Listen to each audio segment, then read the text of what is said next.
नमस्कार दोस्तों, मैं हूं आपका सूत्रधार और इस चैनल के माध्यम से मैं सुनाऊंगा आपको देश और दुनिया के महानतम साहित्यकारों की कुछ बेहतरीन रचनाएं। चैनल को सब्सक्राइब करना ना भूलें और कमेंट सेक्शन में अपने कमेंट लिखकर बताएं कि आपको ये किस्से कैसे लगे और भविष्य में आप कौन कौन साहित्यकार के कौन कौन से किस्से सुनना चाहते हैं। दोस्तों, आज मैं आपको सुनाने जा रहा हूँ हिंदी के महानतम कथाकारों में से एक मुंशी प्रेमचंद्र की कहानी बड़े भाई साहब। आमतौर पर मुंशी प्रेमचंद्र की कहानियाँ और उपन्यास गंभीर विषयों पर हुआ करते थे, किंतु अपवाद के तौर पर बड़े भाई साहब एक हास्य व्यंग कथा है।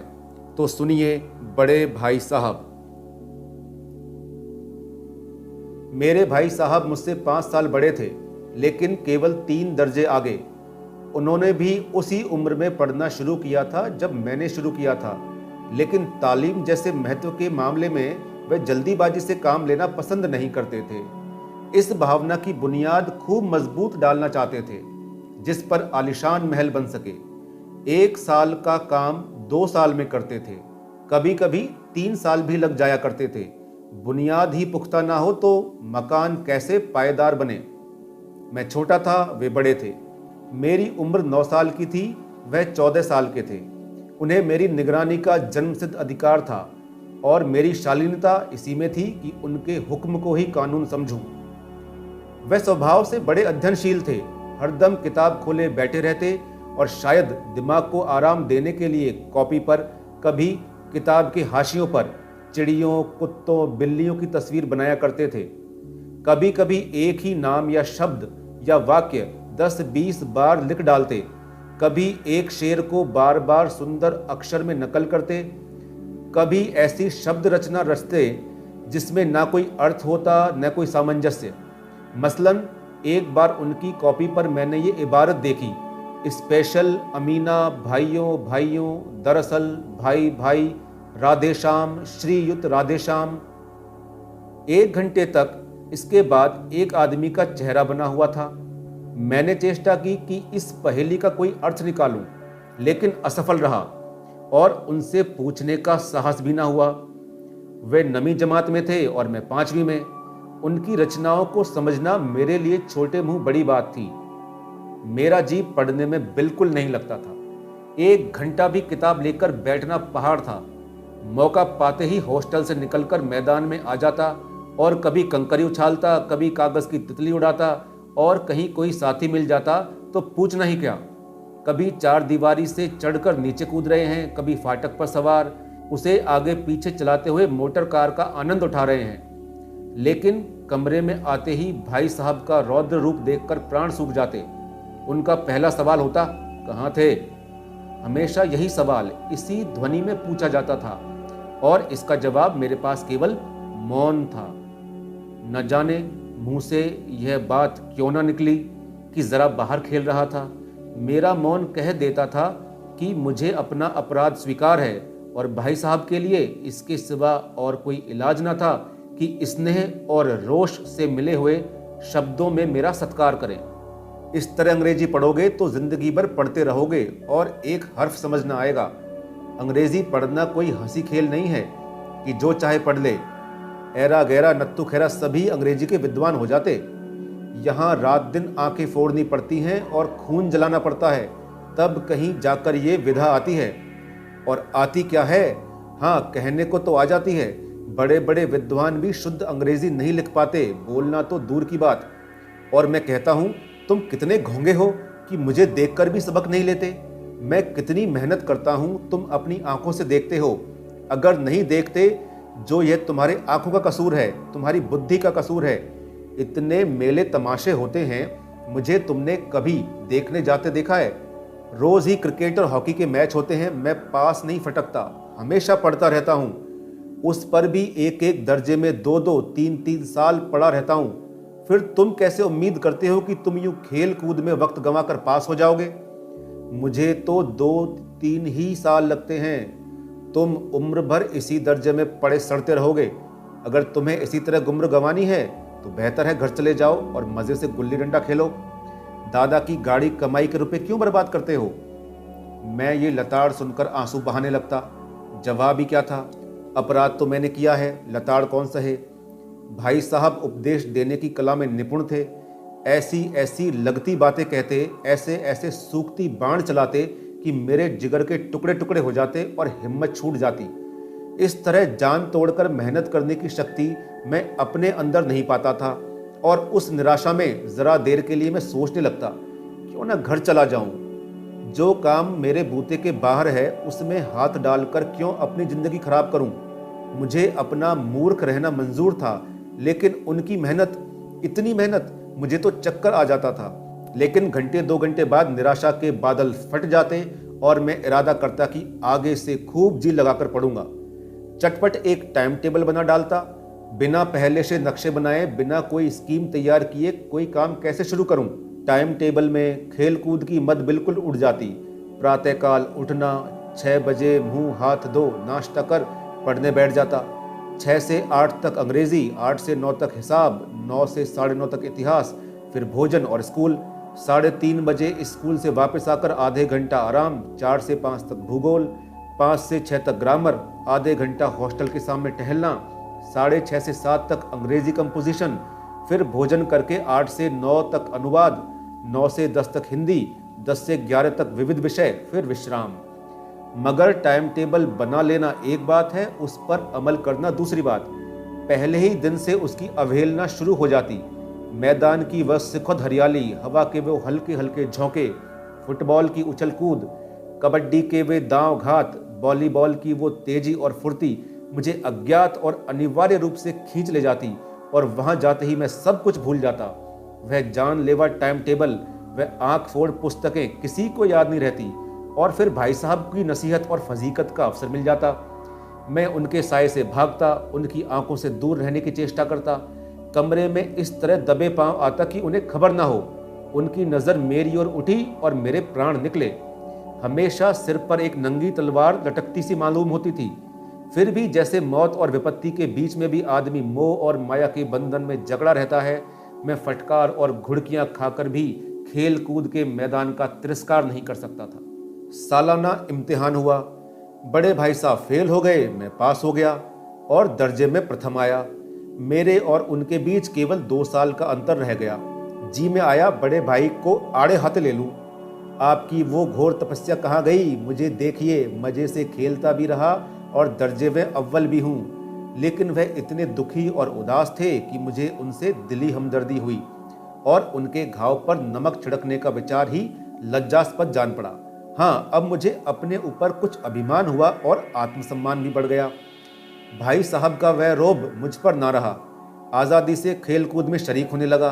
दिल मजबूत था। अगर उन्होंने फिर मेरी फजीहत की तो साफ कह दूंगा, आपने अपना खून जलाकर कौन सा तीर मार लिया? मैं तो खेलते कूदते दर्जे में अव्वल आ गया हूँ। जबान से ये हेकड़ी जताने का साहस न होने पर भी मेरे रंग ढंग से साफ जाहिर होता था कि भाई साहब का वह आतंक अब मुझ पर नहीं है। भाई साहब ने इसे भांप लिया। उनकी सहज बुद्धि बड़ी तीव्र थी और एक दिन जब मैं भोर का सारा समय गुल्ली डंडे की भेंट करके ठीक भोजन के समय लौटा तो भाई साहब ने मानो तलवार खींच ली और मुझ पर टूट पड़े। देख रहा हूं इस साल पास हो गए और दर्जे में अव्वल आ गए तो तुम्हें दिमाग खराब हो गया है। मगर भाईजान, घमंड तो बड़े बड़ों का नहीं रहा, तुम्हारी क्या हस्ती है। इतिहास में रावण का हाल तो पढ़ा ही होगा। उसके चरित्र से तुमने कोई उपदेश लिया या यूं ही पढ़ लिया? महज इम्तिहान पास कर लेना कोई चीज नहीं साहब। असल चीज है बुद्धि का विकास। जो कुछ करो उसका अभिप्राय समझो। रावण भूमंडल का स्वामी था। ऐसे राजाओं को चक्रवर्ती कहते हैं। आजकल अंग्रेजों के राज का विस्तार बहुत बड़ा हुआ है, पर इन्हें चक्रवर्ती नहीं कह सकते। संसार में अनेक राष्ट्र अंग्रेजों के आधिपत्य स्वीकार नहीं करते, बिल्कुल स्वाधीन हैं। रावण चक्रवर्ती राजा था। संसार के सभी राजा उसे टैक्स देते थे। बड़े बड़े देवता उसकी गुलामी करते थे। आग और पानी के देवता भी उसके दास थे। मगर उसका अंत क्या हुआ? घमंड ने उसका नामो निशान तक मिटा दिया। कोई उसे एक चुल्लू भर पानी पिलाने वाला भी नहीं बचा था। आदमी जो कुकर्म कर ले चाहे कर ले, पर अभिमान ना करे, इतराए नहीं। अभिमान किया और दीन दुनिया से गया। शैतान का हाल भी पढ़ ही लिया होगा। उसे भी अभिमान हुआ था कि वह ईश्वर का उससे बढ़कर और सच्चा भक्त कोई है ही नहीं।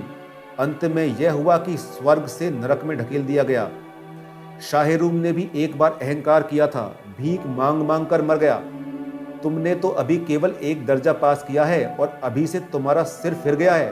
तब तो तुम आगे बढ़ चुके। ये समझ लो कि तुम अपनी मेहनत से नहीं पास हुए हो। अंधे के हाथ बटेर लग गई थी बस।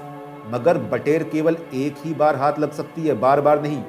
कभी कभी गुल्ली डंडे में भी अंधा चोट निशान पड़ जाता है, उससे कोई सफल खिलाड़ी नहीं हो जाता। सफल खिलाड़ी वह है जिसका कोई निशान खाली ना जाए।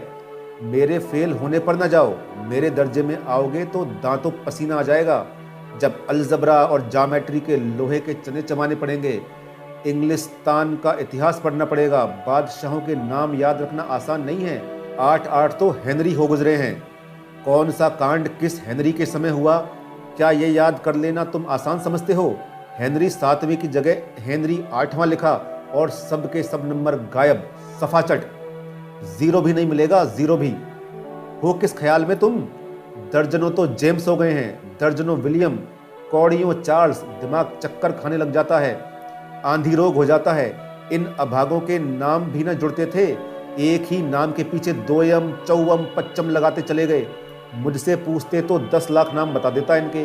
और ज्योमेट्री तो बस खुदा ही जाने। अ ब ज की जगह अ ज ब लिख दिया और सारे के सारे नंबर कट गए।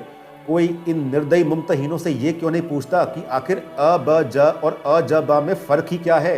व्यर्थ की बात के लिए क्यों छात्रों का खून करते हो? दाल भात रोटी खाई या रोटी भात दाल खाया, बात तो एक ही है, इसमें रखा क्या है? मगर इन परीक्षकों को क्या परवाह?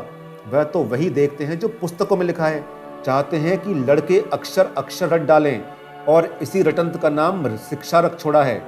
और आखिर इन बेसिर पैर की बातों को पढ़ने से फायदा क्या है? इस रेखा पर वो लंब गिरा दो तो आधार लंब से दुगना होगा। अरे पूछिए, इसका प्रयोजन क्या है? दुगना नहीं चौगना हो जाए, आधा ही रह जाए मेरी बला से। लेकिन परीक्षा में तो पास होना है, तो यह सब खुराफात याद रखनी पड़ेगी। कह दिया समय की पाबंदी पर एक निबंध लिखो जो 4 पन्नों से कम ना हो। अब आप कापी सामने खोले, कलम हाथ में लिए, उनके नाम को रोइए। कौन नहीं जानता कि समय की पाबंदी बहुत अच्छी बात है। इससे आदमी के जीवन में संयम आ जाता है, दूसरों का उस पर स्नेह होने लगता है और उसके कारोबार में उन्नति होती है। लेकिन इस जरा सी बात पर 4 पन्ने कैसे लिखें? जो बात एक वाक्य में कही जा सके उसके 4 पन्ने में लिखने की जरूरत? मैं तो इसे हिमाकत समझता हूँ। यह तो समय की किफ़ायत नहीं बल्कि उसको दुरुपयोग है कि व्यर्थ में किसी बात को ठूंस दिया। हम चाहते हैं आदमी को जो कुछ कहना हो चटपट कह दे और अपनी राह ले, मगर नहीं, आपको 4 पन्ने रंगने ही पड़ेंगे, जैसे चाहे लिखिए। और पन्ने भी फुल स्केप आकार के। ये छात्रों पर अत्याचार नहीं तो और क्या है? अनर्थ तो यह है कि कहा जाता है संक्षेप में लिखो। समय की पाबंदी पर संक्षेप में एक निबंध लिखो जो कि 4 पन्नों से कम ना हो। ठीक, संक्षेप में 4 पन्ने हुए, नहीं तो शायद 100-200 पन्ने लिखवाते। तेज भी दौड़िए और धीरे भी, है कि नहीं उल्टी बात? बालक भी इतनी सी बात समझ सकता है, लेकिन इन अध्यापकों में इतनी भी तमीज नहीं। उस पर दावा ये कि हम तो अध्यापक हैं। मेरे दर्जे में आओगे लाला तो ये सारे पापड़ बेलने पड़ेंगे और तब आटे दाल का भाव मालूम होगा। इस दर्जे में अव्वल आ गए हो तो जमीन पर पांव नहीं रखते। इसलिए मेरा कहना मानिए, लाख फेल हो चुका हूं लेकिन तुमसे बड़ा हूं। संसार का मुझे तुमसे ज्यादा अनुभव है। जो कुछ कहता हूं इसे गृह बांधिए, नहीं तो पछताइएगा। स्कूल का समय निकट था, नहीं ईश्वर जाने इस उपदेश माला को कब समाप्त करते। भोजन आज मुझे निस्वाद लग रहा था। जब पास होने पर यह तिरस्कार हो रहा है तो फेल हो जाने पर तो शायद प्राण ही ले लिए जाएंगे। भाई साहब ने अपने दर्जे की पढ़ाई का जो भयानक चित्र खींचा था उसने मुझे भयभीत कर दिया। कैसे स्कूल छोड़कर घर नहीं भागा ये ताज्जुब है, लेकिन इतने तिरस्कार पर भी पुस्तकों में मेरी अरुचि त्यों के त्यों बनी रही। खेल कूद का कोई अवसर हाथ से जाने नहीं देता था। पढ़ता भी था मगर बहुत कम, बस इतना कि रोज का टास्क पूरा हो जाए और दर्जे में जलील ना होना पड़े। अपने ऊपर जो विश्वास पैदा हुआ था वह फिर लुप्त हो गया। फिर चोरों का सा जीवन काटने लगा। फिर सालाना इम्तिहान हुआ और कुछ ऐसा संयोग हो गया कि मैं फिर पास हो गया और भाई साहब फिर फेल। मैंने बहुत मेहनत तो नहीं की थी, पर न जाने दर्जे में फिर से अव्वल आ गया। मुझे खुद अचरज हुआ। बड़े भाई साहब ने प्राणांतक परिश्रम किया था, कोर्स का एक एक शब्द चाट गए। 10 बजे रात तक इधर, 4 बजे भोर से उभर, 6 से 9:30 तक स्कूल जाने से पहले। मुद्रा कांतिहीन हो गई थी, मगर बेचारे फेल हो गए। मुझे उन पर दया आती थी। नतीजा सुनाया गया तो वे रो पड़े और मैं भी रोने लगा। अपने पास होने की खुशी आधी हो गई। मैं भी फेल हो गया होता तो भाई साहब को इतना दुख ना होता, लेकिन विधि का विधान कौन टाले। मेरे और भाई साहब के बीच में अब केवल 1 दर्जे का अंतर रह गया। मेरे मन में एक कुटिल भावना उदय हुई कि कहीं भाई साहब 1 साल और फेल हो जाएं तो मैं उनके बराबर आ जाऊं, फिर वह किस आधार पर मेरी फजीयत कर सकेंगे। लेकिन मैंने इस कमीने विचार को दिल से बलपूर्वक निकाल दिया। आखिर वह मुझे मेरे हित के विचार से ही तो डांटते हैं। मुझे उस वक्त अप्रिय लगता था जरूर, मगर यह शायद उनके उपदेशों का ही असर हो कि मैं दनादन पास होता चला जाता हूँ, वो भी इतने अच्छे नंबरों से। अब भाई साहब कुछ नर्म पड़ गए थे। कई बार मुझे डांटने का अवसर पाकर भी उन्होंने धीरज से काम लिया। शायद अब वह खुद समझने लगे थे कि मुझे डांटने का अधिकार उन्हें रहा नहीं, या रहा है तो बहुत कम। मेरी स्वच्छंदता भी बढ़ती गई। मैं उनकी सहिष्णुता का अनुचित लाभ उठाने लगा। मुझे कुछ ऐसी धारणा हुई कि मैं पास तो हो ही जाऊंगा, पढ़ूं या ना पढ़ूं, मेरी तो तकदीर ही बलवान है। इसलिए भाई साहब के डर से जो थोड़ा बहुत पढ़ लिया करता था वह भी अब बंद कर दिया। मुझे पतंगे उड़ाने का नया शौक पैदा हो गया। अब सारा दिन पतंगबाजी की भेंट हो जाता। फिर भी मैंने भाई साहब का अदब करना नहीं छोड़ा और उनकी नज़र बचाकर ही पतंग उड़ाता था। माझा देना, कन्ने बांधना, पतंग टूर्नामेंट की तैयारियां आदि समस्याएं अब गुप्त रूप से ही हल करने लगा था। भाई साहब को यह संदेह न करने देता कि उनका सम्मान और लिहाज मेरी नज़रों में कम हो गया है। एक दिन संध्या समय हॉस्टल से दूर मैं एक पतंग लूटने बेतहाशा दौड़े जा रहा था। आंखें आसमान की ओर थी और मन उस आकाशगामी पथिक की ओर जो मंद गति से झूमता पतन की ओर चला जा रहा था। मानो कोई आत्मा स्वर्ग से निकलकर विरक्त मन से नए संस्कार ग्रहण करने जा रही हो। बालकों की एक पूरी सेना लगी हुई थी और झाड़दार बांस लिए उसका स्वागत करने को दौड़ी आ रही थी। किसी को अपने आगे पीछे की खबर ना थी। सभी मानो उस पतंग के साथ ही आकाश में उड़ रहे थे, जहां सब कुछ समतल है, ना मोटर कारें हैं, ना ट्राम, ना गाड़ियां। अचानक ही भाई साहब से मेरी मुठभेड़ हो गई, जो शायद बाजार से लौट रहे थे। उन्होंने वहीं मेरा हाथ पकड़ा और उग्र भाव से बोले, इन बाजारी लौंडों के साथ एक धैले के पतंग के लिए दौड़ते तुम्हें शर्म नहीं आती? तुम्हें इसका भी कुछ लिहाज नहीं कि अब नीची जमात में नहीं हो बल्कि 8वीं जमात में आ गए हो और मुझसे केवल 1 दर्जा नीचे हो। आखिर आदमी को कुछ तो अपनी पोजीशन का ख्याल करना चाहिए। एक ज़माना था जब लोग 8वीं दर्जा पास करके नायब तहसीलदार हो जाते थे। मैं कितने ही मिडिलचियों को जानता हूं जो आज अव्वल दर्जे के डिप्टी मजिस्ट्रेट या सुप्रिटेंडेंट हैं। कितनी ही 8वीं जमात वाले हमारे लीडर और समाचार पत्रों के संपादक हैं। बड़े बड़े विद्वान उनके मातहत हैं और तुम उसी 8वें दर्जे में आकर बाजारी लौंडों के साथ पतंग के लिए दौड़ रहे हो। मुझे तुम्हारी इस कम अकली पर दुख होता है। तुम ज़हीन हो, इसमें शक नहीं, लेकिन वह जिस जेहन किस काम का जो हमारे आत्मगौरव की हत्या कर डाले, तुम अपने दिल में समझते होंगे। मैं भाई साहब से महज 1 दर्जा ही नीचे हूँ और अब उन्हें मुझे कुछ भी कहने का हक नहीं है। लेकिन ये तुम्हारी गलती है।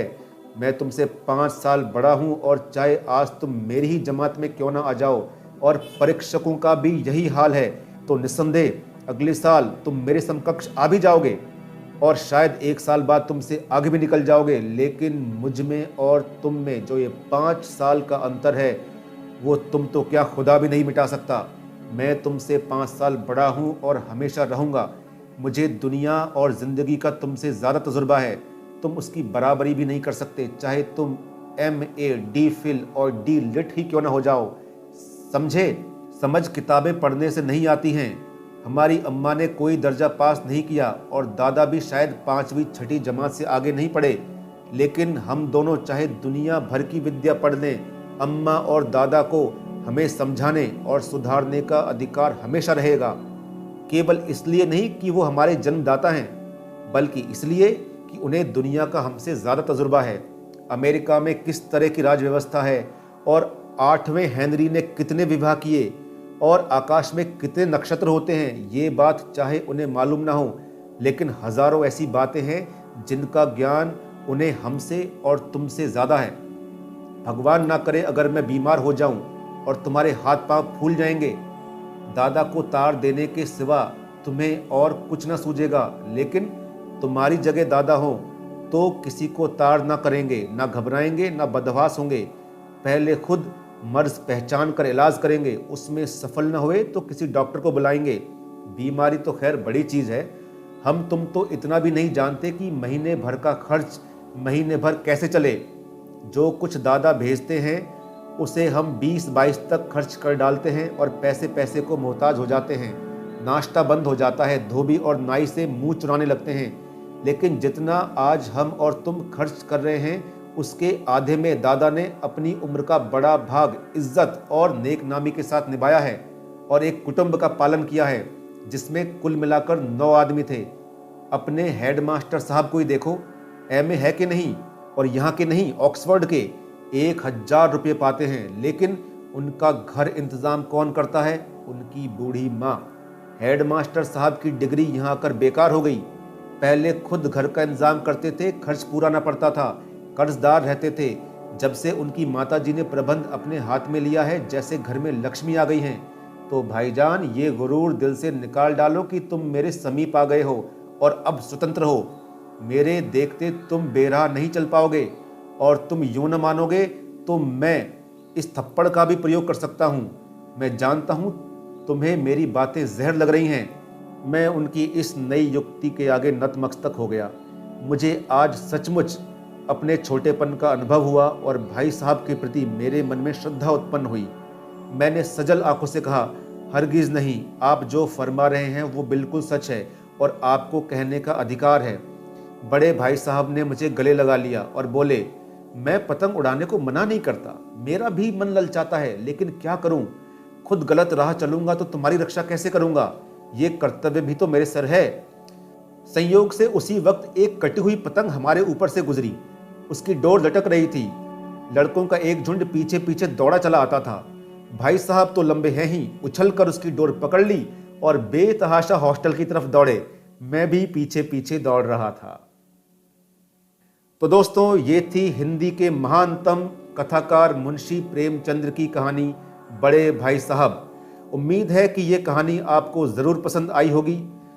मैं आगे भी आपको देश और विदेश के महानतम कहानीकारों की कहानियाँ सुनाता रहूँगा। तब तक के लिए धन्यवाद।